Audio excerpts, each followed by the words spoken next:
Move out. You're obstructing a pregnant woman gently caressing her belly, Alicia instructed. I pondered Alicia's comment, wondering if pregnant women truly displayed a kinder expression. Observing the malice on Alicia's face, I shot a quick glance at David. You can sleep in the storage room, Alicia suggested, and David concurred.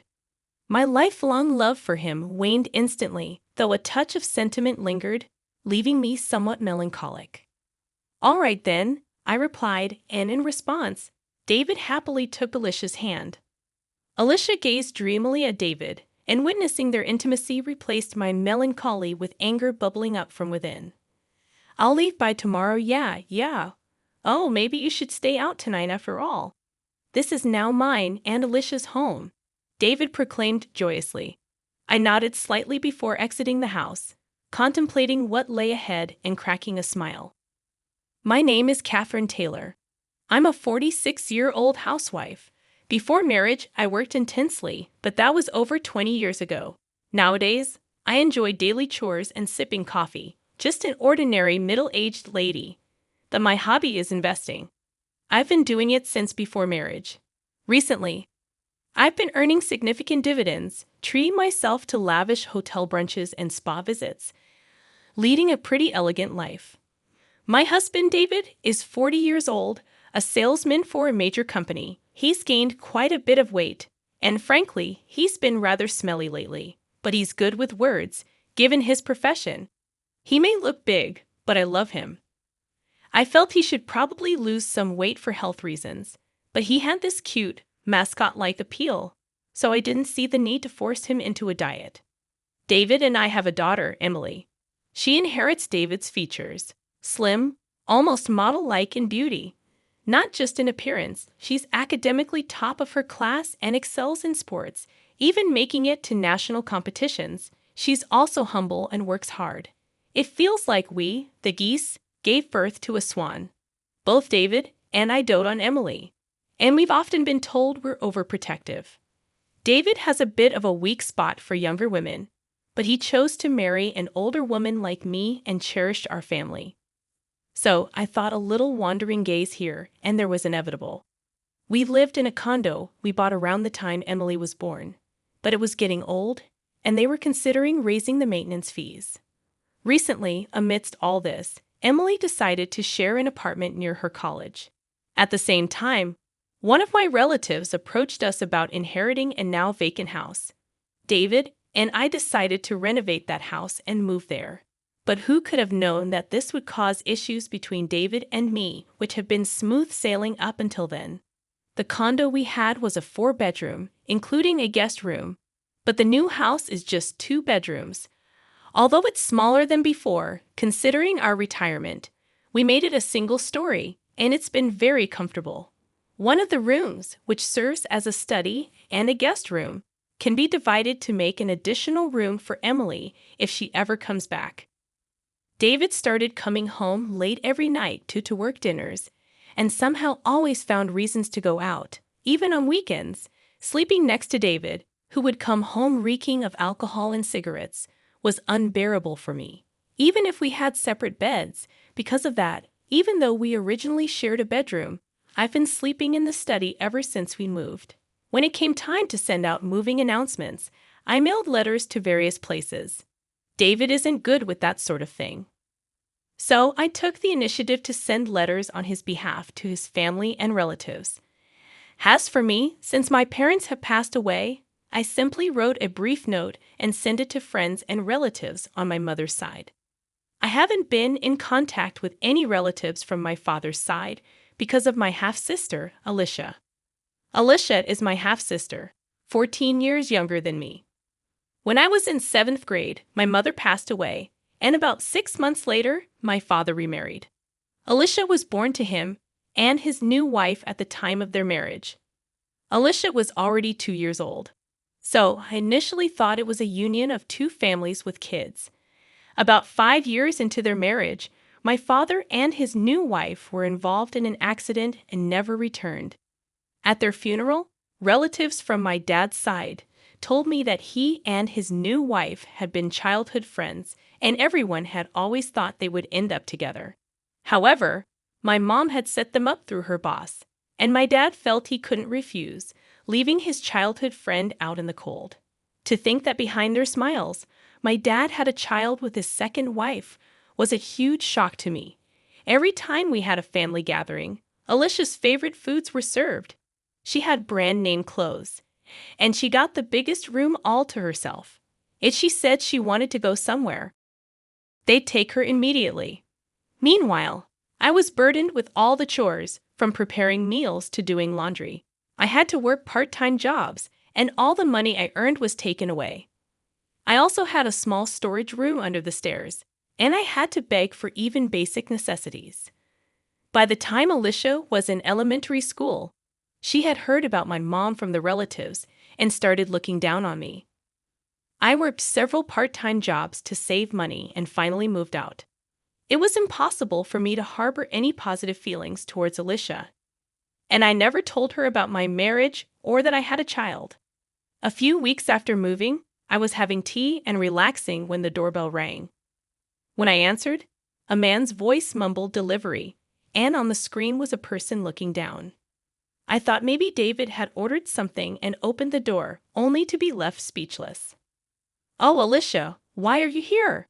"Hi, sis. Long time no see. Just thought I'd drop by," Alicia said while wearing the hat I saw on the intercom. She wasn't a delivery person, but my half-sister. Without waiting for a response, she walked past me, entered the living room, and sat down on the couch. I followed her in a hurry, stood in front of her, and looked down. "I figured you wouldn't open the door if you knew it was me, so I used a recorded voice. That's just low." "Geez, you're scary." I raised my voice at Alicia, and she feigned fear in an exaggerated way. However, it was clear she was just putting on a show, and the proof was that Alicia had a smirk on her face. "I came for a visit," Alicia said, speaking nonsense, getting a cold response from me. Yet she grinned and started explaining the reason for her unexpected visit. "But sis, you never even told me where you live. I got married, but my husband is always on business trips, and it's getting boring. Plus, once my belly starts getting bigger, moving around becomes a hassle, right? Everyone told me to come stay with you. Just go home. I don't even want anything to do with you." "Well, too bad. I already came here planning to stay with you." Listening to Alicia's audacious words only irked me further. Under my breath, I muttered, "Typical of a kleptomaniac's daughter." Hearing that, my anger reached its peak. "Get out. I never want to see your face again." "What's all the fuss about?" "People outside can hear you," David said. I was at a loss for words, surprised by David's unexpected return at such an odd hour. As I struggled to explain, Alicia stood up and walked over to David, intertwining her arm with his. David didn't seem to mind. In fact, he looked quite pleased. "Oh, Alicia here. Welcome, David. My sister was being mean. I thought it'd be nice to stay with you until the baby is born. But is that okay?" "Of course. I'd be thrilled if you're okay with it. You can stay as long as you want." I stood there in disbelief, silently observing the exchange between David and Alicia. The intimacy they shared seemed more like that of lovers than mere siblings-in-law. "David, what's going on?" I managed to utter, but he dismissed me, accusing me of being jealous of my cute little sister. His words left me speechless, considering I had confided in him about my family situation before our marriage. "We have a spare bed in the guest room. You can stay there," David offered casually. Alicia seized the opportunity, expressing her desire to sleep in the same room with him. Their mushy conversation gave me a headache, and as they went to the bedroom arm in arm, I couldn't shake a bad feeling. Peeking into the room after several minutes, I discovered them embracing each other, living out what felt like a dream for Alicia. "The baby is thrilled, too, living with Daddy," Alicia exclaimed, dropping the bombshell that David was the father. As they kissed, I watched through the crack in the door, tears streaming down my face. From that day on, they treated me like a housemaid. I complied, but silently began gathering evidence against them, contemplating divorce. One day, Alicia arrogantly demanded I leave the room, claiming she, a pregnant woman, needed space. The spiteful look on her face contradicted the gentleness usually associated with expectant mothers. Looking at David for support, he sided with Alicia, causing any lingering feelings I had for him to vanish. Still, a touch of sadness remained as David happily took Alicia's hand, sealing my decision to leave. "I'll leave tomorrow," I declared, prompting an elated David to suggest I find somewhere else to stay that night. "This is now my and Alicia's home." I subtly nodded, leaving them to enjoy their laughter while they could. Stepping outside, a grin formed on my face as I contemplated what lay ahead. That night, I checked into a hotel, making plans for the next phase. The following day, I scheduled a moving company and headed to City Hall to start anew. Excitement and thoughts of newfound freedom kept me awake, but my spirit remained high. To my surprise, upon returning home, I found the moving company already confused, as the house appeared empty. A small box with a note greeted me, containing some of my cherished belongings carelessly thrown in. Adding insult to injury, David's wedding ring lay at the bottom of the box. Anger surged within me as I discovered the house in disarray, with evidence of David and Alicia's escapades. I led the movers to pack their belongings, then found a note on the dining table announcing David and Alicia's 6-day trip abroad and requesting the house to be cleaned. The note mentioned that the divorce would be finalized upon their return. David's utter self-centeredness left me dumbfounded, but his absence made executing my plan much easier, and secretly grateful that I had the movers pack all my belongings, I left David's wedding ring on the kitchen counter before departing the house. After some contemplation, I purchased a place near Emily's university, which happened to be on sale. The one-bedroom apartment was cozy, and I cherished the solitude it offered. On the day David and Alicia were set to return, my phone incessantly rang. Without checking, I knew it was them. Answering with a nonchalant hello, I was met with David's frantic voice demanding an explanation. "What the hell is going on?" he shouted. Remaining calm, I replied, "What do you mean? What's going on?" David, fuming, informed me that the house was gone. Bursting into laughter, I explained, "Well, it was my house, and if I'm not going to live there, why keep it? We were living there, weren't we? Don't worry, everything's safely stored in a storage unit. I'll text you the location and access code." David demanded I bring back the house, but I retorted that it was under my name, and the money used to build it was from my investments, not a dime from him. David seemed to recall his lack of involvement when the house was built, a fact he had conveniently forgotten. Claiming the baby to be his niece or nephew, David pleaded for me to do something about the house, as Alicia was in a tough spot. I informed him that I had known about their relationship since Alicia barged into our house. I had been gathering evidence, including recordings from a high-end baby monitor Alicia had me buy during a fit. The monitor captured everything, even in the pitch dark. Upon revealing this, David was at a loss for words. Cheerfully, I mentioned that the mailbox might have something for him. David checked it, discovering a certified mail. I explained that it was about the payment, and there was one for Alicia too. Unfazed, I insisted it was compensation for their betrayal. Ignoring his plea to talk to his lawyer, I ended the call. A barrage of calls followed, which I ignored. My old phone, used for evidence, wouldn't be an issue if left alone. After an hour of incessant calling, David seemed to give up. The attorney reached out, sounding weary. The next morning, a relative from my father's side called on my new phone, likely having obtained the number from Alicia. Expecting scolding, I recorded the call. The relative demanded an apology to Alicia, who was pregnant, and insisted on a new house as compensation. Unyielding, I refused to apologize to the woman who had an affair with my husband. I asserted that Alicia should apologize and pay compensation.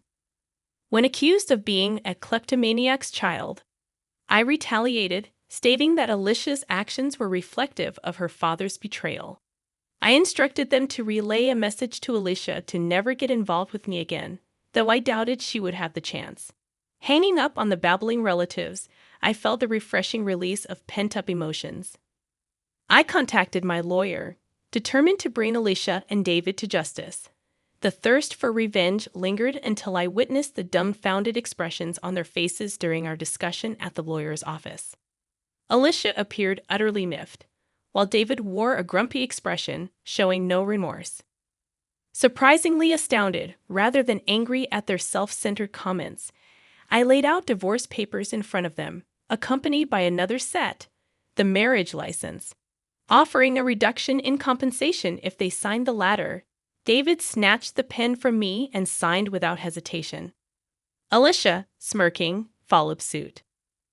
Placing the signed documents in a folder, I gave them a big smile. "I'll submit these to the county office," I announced. Alicia, with a dumbfounded expression, tried to argue, but I revealed that the divorce was already finalized in mediation the day before. Her lack of awareness stemmed from disregarding multiple summonses. As Alicia and David processed this information, I dropped another bombshell: the possibility of David denying the father-child relationship with the unborn child. Alicia stared in shock, and David, realizing the potential consequences, looked pale. Between compensation and child support for another man's baby, I wished them luck. However, David attempted to reconcile, citing Emily's presence. Just as he changed his tune, the lawyer's office door swung open, revealing Emily.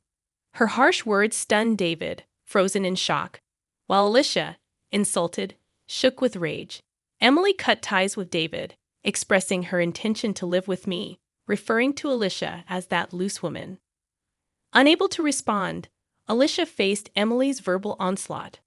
I delivered the final blow, revealing David's financial limitations and asserting ownership of the house and car.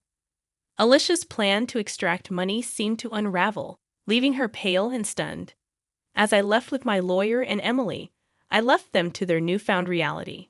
That evening, having dinner with Emily for the first time in a while was delightful. I filed for divorce, and around the time Alicia's waiting period for remarriage had passed, David and Alicia submitted their marriage license. The witness section bore my signature, along with Alicia's ex-husband, who had shared crucial information. News circulated that David, involved in an affair with Alicia at work, got fired for misusing travel expenses for secret getaways. He now struggles with part-time jobs.